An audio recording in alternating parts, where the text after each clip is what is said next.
So look, today's video is a pretty simple one, and by the end of it, I want you to know 3 things. Number 1, is it possible to make money online? Secondly, 2 methods to make money online.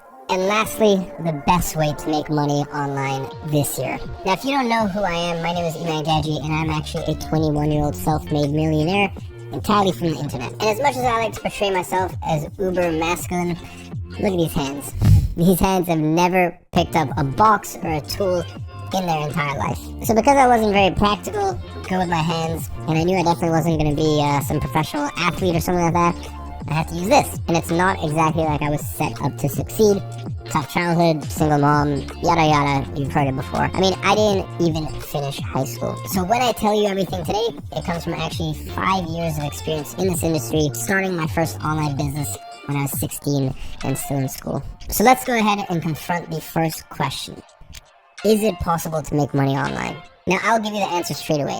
The answer is yes, but I'm not going to sugarcoat things. It is getting harder. Now, you might think that in the days of Zoom meetings or everyone working remotely from home, always being in close proximity to your computer or your desk, it'll be easier to make money online. But just being very honest with you, the truth couldn't be more different.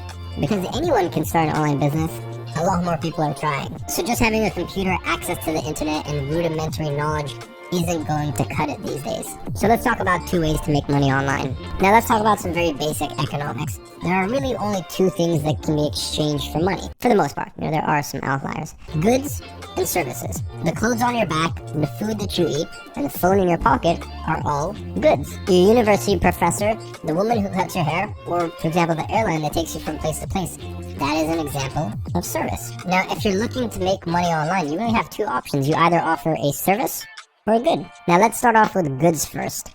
It's a pretty obvious one. And it's also a pretty attractive one because one of the most richest men in history, Jeff Bezos, built his fortune by selling goods. E-commerce is a $430 billion a year business just in the USA, and it is growing every single year. And what's funny is that selling your products online used to be considered as the second best option for online retailers. I mean, people like Nike, people like Walmart, they insisted that you have to physically go to the store and see a product in order to purchase it. And now, it's the other way around. Amazon is one of the most valuable companies on earth, and it started exclusively online, and now it's actually starting to open up some physical stores. And newcomers to the market, like Allbirds or Simba mattresses, they don't have any physical stores whatsoever. So it's a pretty good proposition, but by now you have probably spotted a bit of a problem. You don't have any goods, and you don't have anywhere to sell them, and more importantly, you don't have any money to buy the goods to sell them. And look, if you cleared out your bedroom, sold your PlayStation, sold a few coats you don't really wear anymore, you might make a few $100, but that's not really going to move the needle. So it looks like for the most part, goods are kind of off the table.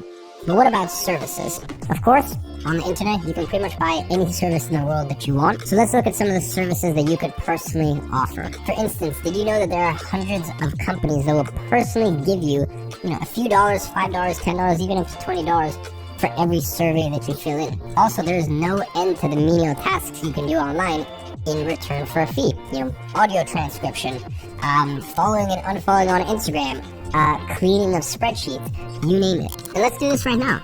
Go to a site like Upwork.com and start searching for things you could do. I doubt there's a single person watching this video who could be incapable of completing this task.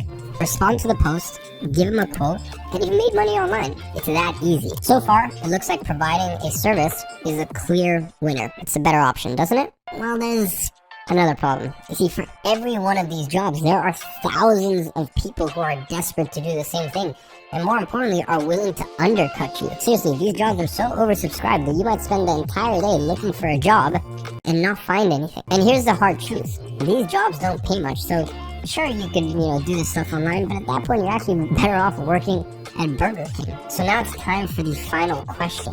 What is the best way to make money online? Now, we know that as a beginner with pretty much no capital, it is extremely hard to make money online from goods. And while, yes, technically you could make money from, a myriad of the services that I talked about on Upwork or Fiverr, it's really barely enough to pay your rent. So now I want to show you a couple ideas that will fix these problems that you have. A lack of capital and a lack of skill. So let's take a look at a quick example right here. Now, you and your friend both like the look of this cap. So you both decide to buy one.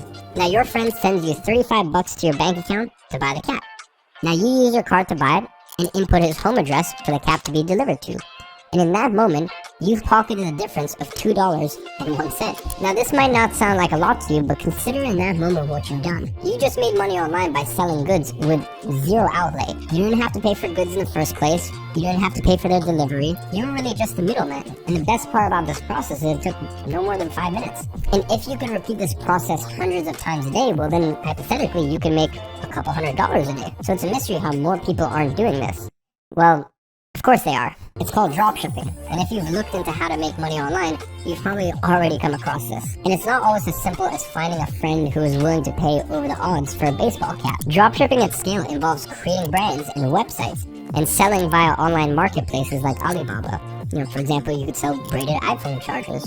Now you would set up an Instagram page and a website to advertise them and get people to check out via your website. And then a piece of software would sync their orders with a fulfillment service and you would pocket the difference. Now, it might sound complicated, but a quick search on Google and you'll find hundreds of proclaimed self-made millionaires who have amassed fortunes using dropshipping. Except I'm just gonna be very honest with you. Most of the time, they are lying. And also, if this is 2015, I would be singing the praises of dropshipping. But in the times that we live in, the shipping costs, the shipping times, it's not really feasible.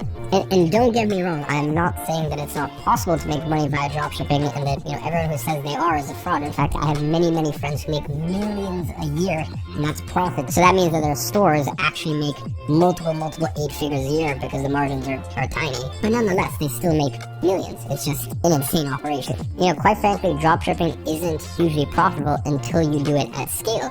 And in order to do it at scale, you have to have hundreds and hundreds of orders a day. And in order to accomplish that, you need to pay for ads. And, as I know, running an ad agency myself for 5 years, running ads can be a very rocky road, and especially when it comes for dropshipping businesses, because I can tell you right now, Facebook and Google do not like dropshipping businesses. So I wouldn't say that I'm necessarily the biggest fan of this method. Now, let's do a little experiment right now. If you have done dropshipping recently, that is, in the last 6 months, 12 months, let me know what your experience was like in the comments. I'm gonna go out on a limb and say that the experience probably hasn't been universally positive. What happens most of the time is that people start dropshipping, they run some ads, lose a couple $100s, and then just give up.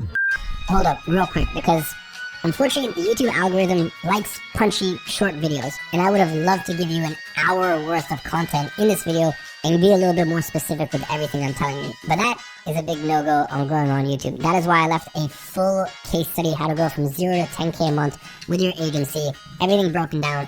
Click the first link in the description, and I'll let you get back to your video. But the funny thing is, dropshippers do have the right idea. What they're doing is using arbitrage. They are leveraging something else. But remember what we covered earlier, there is something better than goods. It's services. And just like you can use someone else's goods to make money, you can also use someone else's services. All you need to do is look at Airbnb, Uber, Expedia. These are massive companies, and all they do is market and kind of package things in, under their name, under their brand, but someone else actually does the service delivery for them. Now let's go back to Upwork.com and actually take a look at some of these job postings. Now here, we can see a job for website design for a technology startup with an amazing $7,000 budget. Now, of course, for this budget, they're going to want something impressive. Something a lot better than you could design on Squarespace. So let's go ahead and pull the same trick again. This time, go to another website like Fiverr.com and type in web design. Here, you'll find no end of incredibly talented designers and web developers. Most will even give you a fixed fee, just like this one. That means you could hire them to do the job on Upwork and pocket the difference. The difference? Around $4,000. And this is really where you can start to see the comparison between running an agency and having a dropshipping business. The margins are greater, and really all it takes is one client to make life-changing money, because the example I showed you right here is a one-off job, which I'm not personally a fan of. If you can replicate that every single month with rolling clients, maybe it's not $7,000 a month, but let's say, a very common and realistic example is $2,000 a month. In